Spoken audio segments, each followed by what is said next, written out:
Hello बच्चों, Chauhan education channel में आपका स्वागत है। बच्चों, आज हम लर्निंग आउटकम्स आधारित लर्निंग गैप सामग्री विषय गणित विज्ञान एवं सामाजिक विज्ञान के अंतर्गत विज्ञान ब्रिज कोर्स कक्षा 7वीं के अंतर्गत अध्याय 9 सजीव विशेषताएं एवं आवास के विषय में जानेंगे। इससे पूर्व आपके द्वारा अगर चैनल को सब्सक्राइब नहीं किया गया है तो चैनल को सब्सक्राइब कर लें और बेल आइकन को प्रेस कर लें, जिससे कि वीडियो की नोटिफिकेशन आपको प्राप्त होती रहेगी। एवं वीडियो को लाइक एवं शेयर जरूर करें। बच्चों हम देखेंगे लर्निंग आउटकम्स पर प्रक्रियाएं और परिघटनाओं को कारणों से संबंधित करते हैं, जैसे वनस्पति एवं जंतुओं का आवास के साथ अनुकूलन, सजीव एवं उनका परिवेश। जब अपने चारों ओर वातावरण में देखते हैं तो हम अनेक प्रकार के जीव देखने को मिलते हैं, जिनमें बहुत सी विशेषताएं देखने को मिलती है, जैसे मछलियां तालाब या नदियों के जल में ही पाई जाती है, जबकि चिड़ियां, मक्खी, तितलियां हवा में उड़ती रहती है। गाय, बकरी, कुत्ता, बिल्ली जमीन पर विचरण करते हैं तथा चूहे व सांप बिलों में रहते हैं। आवारा एवं अनुकूल भिन्न प्रकार के परिवेश, मरुस्थल तथा समुद्र से दो जंतु ऊँट एवं मछली के बारे में जानने का प्रयास करते हैं। ऊँट की शारीरिक संरचना उसे मरुस्थलीय परिस्थितियों में रहने योग्य बनाती है। ऊँट के पैर लंबे होते हैं, जिससे उसका शरीर रेत की गर्मी से दूर रहता है। उसमें मूत्रो उत्सर्जन की मात्रा बहुत कम होती है तथा शुष्क होता है। उन्हें पसीना स्वेद भी नहीं आता है, क्योंकि शरीर से जल का ह्रास बहुत कम होता है, इसलिए जल के बिना भी अनेक दिनों तक रह सकते हैं। हम चित्र के माध्यम से ऊँट को देख सकते हैं। अब हम विभिन्न प्रकार की मछलियों को देखें तो हमें इनकी आकृति में कुछ समानताएं दिखाई देती है। सभी मछलियों का शरीर धारा रेखीय होता है। यह आकृति उन्हें जल के अंदर विचार करने में सहायता करती है। मछलियों का शरीर चिकने सल्कों से ढका रहता है। ये सल्क मछली की सुरक्षा प्रदान करते हैं, साथ ही उन्हें जल में सुगम गति करने में सहायक है। मछली के पंख एवं पूंछ चपटी होती है। उन्हें जल के अंदर दिशा परिवर्तन एवं संतुलन बनाए रखने में सहायता करते हैं। मछली के गिल्लो होते हैं जो उसे जल में श्वास लेने में सहायता करते हैं। आप देख सकते हैं चित्र में मछली का चित्र है। हम देखते हैं कि सजीव की सभी किस्मों में ऐसी कुछ विशिष्ट संरचनाएं होती हैं जो उन्हें अपने परिवेश में रहने के योग्य बनाती है, जिनमें वे प्राय पाए जाते हैं। जिन विशिष्ट संरचनाओं अथवा स्वभाव की उपस्थिति किसी पौधे अथवा जंतु को उसके परिवेश में रहने का योग्य बनाती है, अनुकूलन कहते हैं। अब किसी सजीव का स्थान जिसमें वह रहता है उसका आवास कहलाता है। अपने भोजन, वायु, शरण स्थल एवं अन्य आवश्यकताओं के लिए अपने पर निर्भर करता है। स्थल पर जमीन पाए जाने वाले पौधे जंतुओं के आवास को स्थलीय आवास के कुछ उदाहरण हैं। जलाशय, दलदल, झील, नदियाँ एवं समुद्र जहाँ पौधों एवं जंतु जल में रहते हैं, जलीय आवास कहलाता है। किसी आवास में पाए जाने वाले सभी जीव जैसे कि पौधे एवं जंतु उसके जैव घटक हैं। चट्टान, मिट्टी, वायु एवं जल जैसी अनेक निर्जीव वस्तुएं आवास के अवैध घटक हैं। विभिन्न आवास देखेंगे हम तो कुछ स्थानीय आवास। मरुस्थल में रहने के लिए ऊँट में पर्याप्त अनुकूलन पाए जाते हैं। यहाँ रहने वाले सांप व चूहे दिन की गर्मी से बचने के लिए भूमि में अंदर गहरे बिलों में रहते हैं। मरुस्थल में उगने वाले पौधों में पत्तियां या तो अनुपस्थित होती है या बहुत छोटी होती है। कुछ पौधों में पत्तियां कांटों सूल का रूप ले लेती है, जो वाष्प उत्सर्जन द्वारा जल की बहुत कम मात्रा निष्कासित करते हैं। इन पौधों में प्रकाश संश्लेषण सामान्यतः तने में होता है। तना एक मोटी मोम की परत से ढका होता है, जिससे जल संरक्षण में पौधों को मदद मिलती है। इनकी जड़ें जल अवशोषण के लिए बहुत गहराई तक चली जाती है। पर्वतीय क्षेत्र में हम देखेंगे तो ये आवास क्षेत्र सामान्यतः बहुत ठंडे होते हैं। कुछ स्थानों में शीतकाल में हिमपात भी होता है। यहाँ पर वृक्ष शंक्वाकार होते हैं तथा इनकी शाखाएं तिरछी होती है। इनकी पत्तियां सुई के आकार की होती है। इससे वर्षा का जल एवं सरलता से नीचे की ओर खिसक जाते हैं। पर्वतीय क्षेत्र में पाए जाने वाले जंतु भी वहाँ की परिस्थितियों के प्रति अनुकूल होते हैं। उनकी मोटी त्वचा या फर ठंड से उनका बचाव करते हैं। पहाड़ी बकरी के मजबूत खुर से ढालदार चट्टानों पर दौड़ने के लिए अनुकूल बनाते हैं। घास स्थल, तो घास स्थल में रहने वाला जीव शेर मटमैले भूरे रंग का होता है। शेर के अगले पैर के नर्म नाखून लंबे होते हैं, जिन्हें वह अंगुलियों के अंदर खींचकर छिपा सकता है। चेहरे के सामने की आंखें के उसे वन में दूर तक शिकार खोजने में सहायक होते हैं। दूसरा जंतु हिरन है, जिसके मजबूत दांत कठोर तनों को चलाने में सहायक होते हैं। उनके लंबे कानों उसे शिकारी की गतिविधि की जानकारी देते हैं। कि हिरन की तेज गति से शिकारी से दूर भागने में सहायक होते हैं। कुछ जलीय आवाज़ देखेंगे हम, जैसे समुद्र में डॉल्फिन एवं व्हेल जैसे कुछ जंतुओं में गिल नहीं होते। ये सिर पर स्थित नासा द्वार अथवा बात छिद्र द्वारा श्वास लेते हैं। ये जल में लंबे समय तक बिना श्वास तक रह सकते हैं। तालाब एवं सील में देखेंगे हम, तो जलीय पौधे में जड़ का आकार बहुत छोटा होता है, जिसका कार्य पौधों की तलहटी में जमाए रखना होता है। इनका तना लंबा, खोखला एवं हल्का होता है। तना जल की सतह तक वृद्धि करता है, जबकि पत्तियां फूल जल की सतह पर प्लावन करते रहते हैं। मेंढक आमतौर पर तालाब में पाया जाने वाला एक जंतु है। तालाब के जल एवं स्थल दोनों में रह सकता है। इसके पश्चपाद लंबे एवं मजबूत होते हैं, जो उन्हें छलांग लगाने एवं शिकार पकड़ने में सहायता करते हैं। इसके पश्चपाद में जलयुक्त पद अंगुलियां होती है, जो उन्हें तैरने में सहायता करती है। हमारे आसपास की जीव देखेंगे हम, तो जब हम अपने आसपास की वस्तुओं का अवलोकन करते हैं तो हमें कई वस्तुएं बढ़ता एवं जीव दिखाई देते हैं, जैसे कुर्सी, गाय, मेज, कार, बकरी, बादल, गिलहरी, कीट, पौधे आदि। इनमें से सजीव एवं निर्जीव वस्तुओं की पहचान करना कठिन होता है, क्योंकि पौधे एवं जंतु समय के साथ साथ वृद्धि करते हैं। पौधे सजीव, किंतु कबूतर या कुत्ते की भांति चल नहीं सकते। कार एवं बस चल सकती, फिर भी हम उन्हें निर्जीव ही है। हम स्वयं जीने का एक बहुत अच्छा उदाहरण है। कुछ लक्षण सभी सजीव वस्तु में एक समान होंगे। सभी सजीवों को भोजन की आवश्यकता होती है, तो भोजन सजीवों को उनकी वृद्धि के लिए ऊर्जा प्रदान करता है। सजीवों को उनके अंदर होने वाले जैव प्रकरणों के लिए ऊर्जा की आवश्यकता होती है। अब यहाँ देखेंगे हम, पौधे प्रकाश संश्लेषण के द्वारा अपना भोजन स्वयं बनाते हैं, परंतु भोजन के लिए पौधे या अन्य पर निर्भर रहते हैं। सभी जीवों में वृद्धि परिलक्षित होती है। जंतुओं के बच्चे वृद्धि कर वयस्क हो जाते हैं, कुत्ते के पिल्ले वयस्क हो जाते हैं, पौधे भी वृद्धि करते हैं। वृद्धि सभी सजीवों में होती है। आप देखेंगे कैसे बचपन से इस प्रकार से वृद्धि बढ़ते बढ़ते इस प्रकार से चित्र के माध्यम से बताया गया है, तो कैसी वृद्धि होती है। निर्जीव वस्तुएं वृद्धि प्रदर्शित नहीं कर सकते। सजीव श्वसन करते हैं। जब श्वास लेते हैं तो बाहर की वायु शरीर के अंदर आती है। जब हम श्वास छोड़ते हैं तो शरीर के अंदर की वायु बाहर निकल जाती है। श्वसन क्रिया में ऑक्सीजन की कुछ मात्रा का उपयोग होता है। इस क्रिया में बनी कार्बन डाइऑक्साइड को हम श्वास द्वारा बाहर निष्कासित कर देते हैं। पौधों की श्वसन क्रिया में गैसों का आदान प्रदान मुख्यतः उनकी पत्तियों द्वारा होता है। पौधों की पत्तियां सूक्ष्म रंध्रों द्वारा वायु को अंदर लेती है तथा ऑक्सीजन का उपयोग करती है। वह कार्बन डाइऑक्साइड वायु में निष्कासित कर देती है। सजीव उद्दीपन के प्रति अनुक्रिया करते हैं। अपने प्रिय व्यंजन को देखते ही मुंह में पानी का आना, अंधेरे स्थान से अचानक धूप में जाने पर आंखों का कुछ क्षण के लिए बंद हो जाना, कांटे या नुकीली वस्तु पर पैर पड़ जाना पर तुरंत हटा लेना, हम इन सभी प्रकार के परिवर्तनों के प्रति अनुक्रिया करते हैं। इन परिवर्तनों को उद्दीपन कहते हैं। पौधों में भी उद्दीपन के प्रति अनुक्रिया दर्शाते हैं। कुछ पुष्प केवल रात्रि के समय ही खिलते हैं। कुछ पौधे के पुष्प सूर्यास्त के बाद बंद हो जाते हैं। छुई मुई गुल मेहंदी के कुछ पौधों की पत्तियां छूने पर अचानक मुरझा जाती, सिकुड़ जाती है।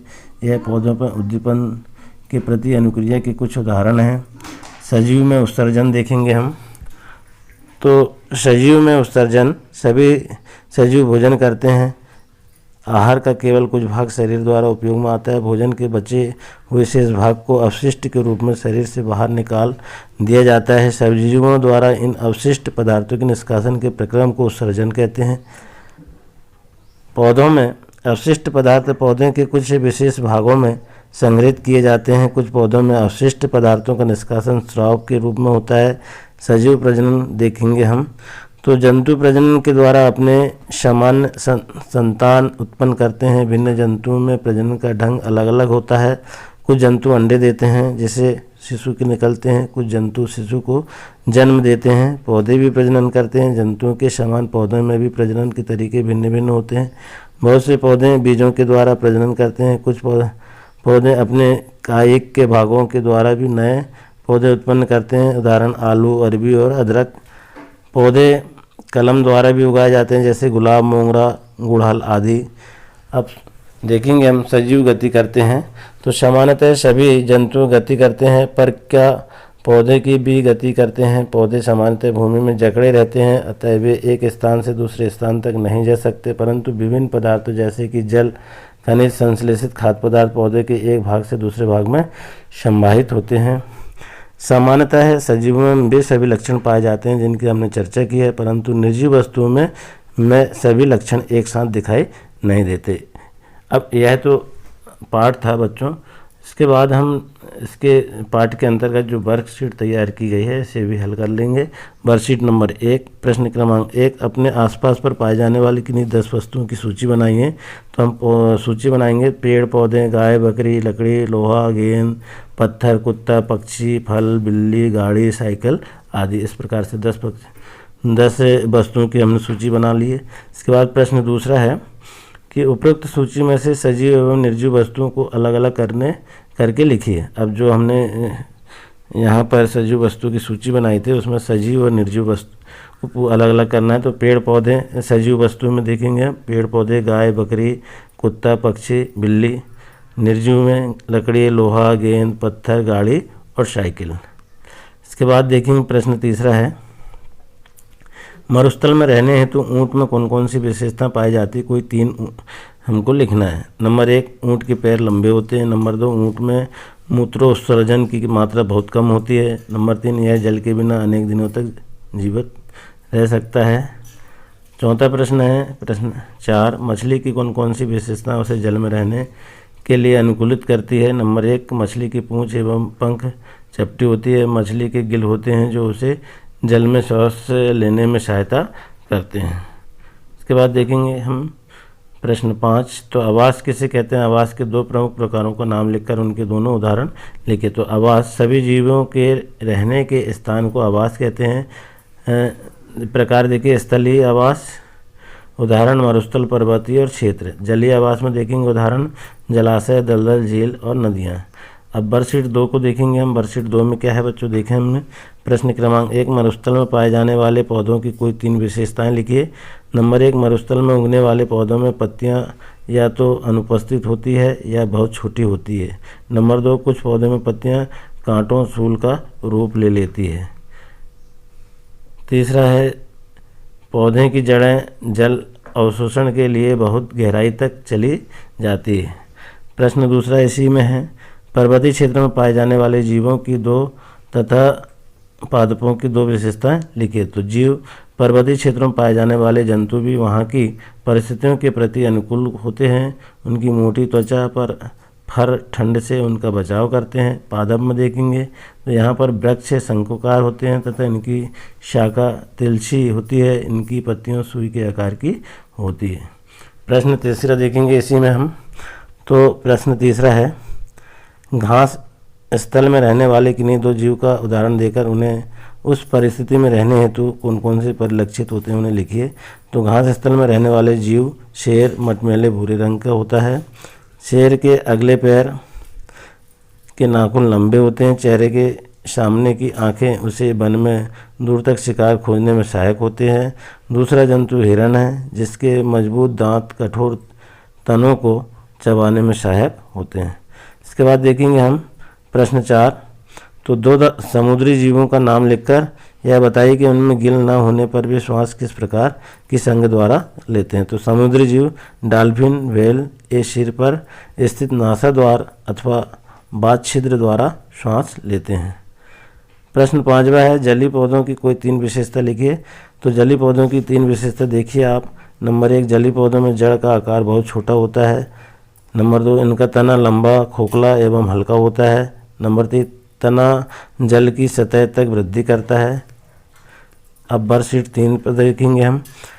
वर्कशीट 3 में क्या है? प्रश्न 1, सजीवों को भोजन की आवश्यकता क्यों होती है?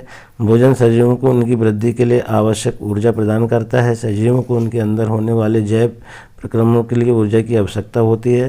प्रश्न नंबर 2 देखिए इसमें, सजीव में श्वसन के दौरान कौन सी गैस अंदर ली जाती है तथा कौन सी गैस बाहर की जाती है? सजीव में श्वसन के दौरान ऑक्सीजन गैस अंदर ली जाती है तथा कार्बन डाइऑक्साइड गैस बाहर की जाती है। इस प्रकार से इसका उत्तर लिख देंगे। प्रश्न 3 है, पौधों तथा जंतु में उद्दीपन के प्रति अनुक्रिया के कोई दो उदाहरण लिखिए। तो पौधे में उद्दीपन के उदाहरण देखिए। छुई मुई के पौधों की पत्तियां को अचानक छूने पर मुरझा या सिकुड़ जाती। नंबर 2, कुछ पुष्प का रात्रि में खिलना एवं सूर्यास्त के बाद बंद होना। जंतु में उद्दीपन के उदाहरण, प्रिय व्यंजन को देखकर मुंह में पानी आना, कांटे या नुकीली वस्तु पर पैर पड़ जाने पर तुरंत हटा लेना। इसके बाद 4था प्रश्न है, क्या पौधों में भी उत्सर्जन क्रिया होती है? पौधे किस पदार्थ का निष्कासन करते हैं? उत्तर में लिख देंगे, पौधे में भी उत्सर्जन की क्रिया होती है। पौधों में अवशिष्ट पदार्थों का निष्कासन स्राव के रूप में होता है। प्रश्न 5वां है, प्रजनन की 2 विधियों के बारे में लिखिए तथा पौधों में किस प्रकार की प्रजनन अथवा प्रजनन पाया जाता है। तो प्रजनन की 2 विधियां हैं। अलैंगिक प्रजनन, पौधे भी प्रजनन करते हैं। जंतुओं के समान पौधे में भी प्रजनन के तरीके भिन्न भिन्न होते हैं। बहुत से पौधे बीजों के द्वारा प्रजनन करते हैं। कुछ पौधे अपने कायिक भागों के द्वारा भी नए पौधे उत्पन्न करते हैं। उदाहरण आलू, अरबी और अदरक। अब देखेंगे इसी में हम प्रोजेक्ट कार्य। हमने वर्कशीट को देखा 1, 2, 3। अब प्रोजेक्ट कार्य को देखेंगे। तो प्रोजेक्ट कार्य में 1A में सजीव में पाए जाने वाले लक्षणों की सूची बनाई है। तो सजीव में पाए जाने वाले विभिन्न लक्षण हैं। नंबर 1, सजीव में वृद्धि होती है। नंबर 2, सजीव में श्वसन की क्रिया होती है। नंबर 3, सजीव में उद्दीपन की क्रिया होती है। नंबर 4, सजीव में उत्सर्जन की होता है। नंबर 5, सजीव में प्रजनन होता है।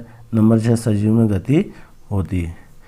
इसके बाद देखेंगे अगला प्रश्न जो है इसी में, निम्न विशेषताओं के आधार पर पौधों एवं जंतु में होने वाली क्रियाओं का वर्णन कीजिए। जैसे क्रमांक होने वाली क्रिया का नाम, श्वसन पौधों में और जंतुओं में। श्वसन पौधों में कैसे होता है और जंतुओं में कैसे होता है? तो श्वसन में देखेंगे, पौधों में पत्तियों और रंध्र के द्वारा होता है। जंतु में श्वसन अंग तक नाक त्वचा के द्वारा होता है। फिर उद्दीपन के प्रति अनुक्रिया, तो छुई मुई की पत्तियाँ, पुष्प का रात्रि में खिलना, दिन में पुष्प का बंद होना। अब इसमें देखेंगे जंतुओं में, तो मुंह में पानी आना, लार टपकना, पलकों का झपकना, पैर हाथ का अचानक हट जाना। गति देखेंगे हम, तो गति नहीं करते हैं ये पौधों में। और जंतुओं में देखेंगे हम, तो गति करते हैं पैर द्वारा, हाथों द्वारा। अब 2A में इसमें क्या है, अपने माता पिता या बड़े भाई बहन की सहायता लेकर आपके आसपास पाए जाने वाले बीज जंतु की जानकारी निम्न सूची अनुसार एकत्रित कीजिए। क्रमांक है, जंतु का नाम है, आवास, भोजन और गति। आवास में बिल में रहते हैं, घोंसला में रहते हैं, घर में रहते हैं, पानी या घर या वन। भोजन में शाकाहारी, मांसाहारी और सर्वाहारी। गति में तैरना, रेंगना और चलना। इस प्रकार से इसमें देखना। तो जैसे गाय घर पर रहती है और शाकाहारी होती है और चलने का काम करती है। कुत्ता घर पर रहता है, सर्वाहारी और चलना। सांप बिल में रहता है, मांसाहारी और रेंगने का काम करता है। मेंढक जो है पानी में रहता है, मांसाहारी और रेंगना इसका काम है। मछली पानी में सर्वाहारी और तैरना का काम है। छड़वे में चिड़िया घोंसला में रहती है, शाकाहारी और चलना। कौवा घोंसला और सर्वाहारी है और चलने का काम। हिरण में देखेंगे, हिरण वन में रहती है, मांसाहारी और चलना। 10 में बिल्ली घर में रहती है, सर्वाहारी और चलना। मगरमच्छ पानी में रहता है, मांसाहारी और तैरने का काम करता है। हम देखेंगे केंचुआ पानी में रहता है, शाकाहारी है और रेंगना है। लोमड़ी वन में रहती है, मांसाहारी और चलने का काम करती है। हाथी वन में रहता है, शाकाहारी और चलना का काम करती है। बकरी जो है घर पर रहती है, शाकाहारी और चलना है। भैंस घर पर, शाकाहारी और चलना। बंदर वन में, शाकाहारी और चलना। भालू वन में, मांसाहारी और चलना। इसके बाद देखेंगे छिपकली घर पर रहती है, मांसाहारी और रेंगना। अब 2B में देखेंगे तो अपने आसपास के क्षेत्र, खेत, उद्यान आदि का भ्रमण कर किन्हीं 20 पेड़ पौधे के बारे में जानकारी निम्न तालिका में लिखिए। अब किस तालिका में किस प्रकार से लिखना है? क्रमांक, पेड़ पौधे का नाम, पेड़ पौधों का आकार, बड़ा, मध्यम या छोटा, पौधों की प्रकृति, कांटेदार या समान, पौधों का उपयोग सजावट के लिए या औषधि के लिए, पौधे उपयोगी भाग, जड़, तना, फूल, फल, पल्ले। अब देखेंगे सबसे पहले हम नीम। नीम बड़ा होता है, सामान्य है, औषधि वाला है, फल फूल और पत्ती होती है। नंबर 2 में आम बड़ा होता है, सामान्य है, औषधि युक्त है और फल इसमें आते हैं। गुलाब छोटा होता है, कांटेदार है, सजावट के लिए और फूल इसमें निकलते हैं। बैगन को देखेंगे तो बैगन छोटा होता है, कांटेदार, औषधि और फल इसमें आते हैं। 5वें में तुलसी छोटा पौधा होता है, सामान्य होता है, औषधि और पत्ती इसका उपयोग में आती है। अशोक मध्यम, समान, सजावट के लिए और तना इसका उपयोग तने में होता है। सेब जो है बड़ा होता है, समान होता है, औषधि युक्त होता है और फल निकलते हैं। केला मध्यम, समान, औषधि और फल का उपयोग होता है। जामुन बड़ा, समान, औषधि और फल इसका उपयोग होता है। बरगद बड़ा, समान और औषधि और तना होता है इसका। बबूल बड़ा होता है, कांटेदार होता है, औषधि युक्त होता है, फल इसमें होते हैं। गुलमोहर बड़ा होता है, सामान्य और सजावट के लिए और फूल इसमें होते हैं। कटहल बड़ा होता है, सामान्य, औषधि और फल होते हैं। नागकेसर छोटा होता है, सामान्य होता है, औषधि युक्त होता है, फल इसमें आते हैं। अब स्व आकलन में देखेंगे हम इसी पाठ को जो हमने अभी तैयार किया है, इस पाठ में हम स्व आकलन देखेंगे। तो स्व आकलन में देखेंगे बच्चों हम, तो इसमें नंबर 1 है सही विकल्प चुनकर लिखिए। ए ऊँट किस स्थान पर रहने के लिए अनुकूलित है? 4 ऑप्शन दिए हुए हैं। नंबर 1 पर्वतीय क्षेत्र, मरुस्थल और घास स्थल और समुद्र। तो मरुस्थल क्षेत्र में ऊँट रहता है, तो मरुस्थल लिख देंगे। बी में घास स्थल का मुख्य शिकारी पशु है। 4 ऑप्शन इसमें दिया है, भालू, ऊँट, शेर और याक। तो घास स्थल का शेर है। तीसरा लिख देंगे। सी निम्न में से अंडे देने वाला जीव कौन सा है? 4 इसमें लोमड़ी, बिल्ली, मुर्गा, ध्रुवी, भालू। तो मुर्गी इसमें सही आंसर है। फिर डी है निम्न में से कौन सा पौधा मरुस्थल में पाया जाता है? नीम, नागफनी, अमरूद और चमेली। तो नागफनी जो है मरुस्थल में पाई जाती है। ये है जैव घटक का उदाहरण है चट्टान, पौधे, वायु और मिट्टी। तो पौधे इसमें जैव घटक के उदाहरण। अब इसमें प्रश्न दूसरा है, सत्य असत्य पहचान कर लिखिए। नंबर 1 सभी जीवों में श्वसन की क्रिया होती है, सत्य है। नंबर 2 निर्जीव वस्तुएं वृद्धि करती है, असत्य है। प्रजनन में सजीव अपने समान संतान उत्पन्न करते हैं, सत्य है। हिरण घास स्थल में पाए जाने वाला जीव है, सत्य है। सभी जीव पौधों एवं जंतु अजैव घटक के उदाहरण, असत्य है। इसके बाद देखेंगे प्रश्न तीसरा जो है, सही जोड़ी बनाकर लिखिए। जीव, पौधे और रहने का स्थान, जैसे मछलियाँ तालाब में रहती है, पहाड़ी तेंदुआ पर्वतीय क्षेत्र में, हिरण घास स्थल में, मेंढक समुद्र में, ऊँट मरुस्थल में। इस प्रकार से हम जोड़ी को मिला देंगे। इसके बाद देखेंगे प्रश्न 4 है, रिक्त स्थानों की पूर्ति कीजिए। तो पहला है इसमें, स्थल जमीन पर पाए जाने वाले पौधे एवं जंतुओं के आवास को स्थलीय आवास कहते हैं, स्थलीय इसमें हम लिख देंगे। सेकंड है चट्टान, मिट्टी, वायु, जल जैसी अनेक निर्जीव वस्तुओं आवास के जो है अजैव घटक हैं, अजैव इसमें लिख देंगे। मछली का शरीर खालिस्तान आकृति का होता है तो धारा रेखी होता है। फिर अगला है सभी जंतु खालिस्तान करके शिशु से वयस्क हो जाते हैं, वृद्धि करके वयस्क हो जाते हैं। फिर अगला है सभी सजीव खालिस्तान के प्रति अनुक्रिया करते हैं तो उद्दीपन करते हैं। तो इस प्रकार हमारा यह अध्याय 9 सजीव विशेषताएं एवं आवास से संबंधित हमने इसमें वर्कशीट को कंप्लीट किया। आशा है बच्चों आपको वीडियो पसंद आया होगा। आगे भी आने वाली सभी वर्कशीट को कंप्लीट करने के लिए वीडियो में बने रहें। धन्यवाद।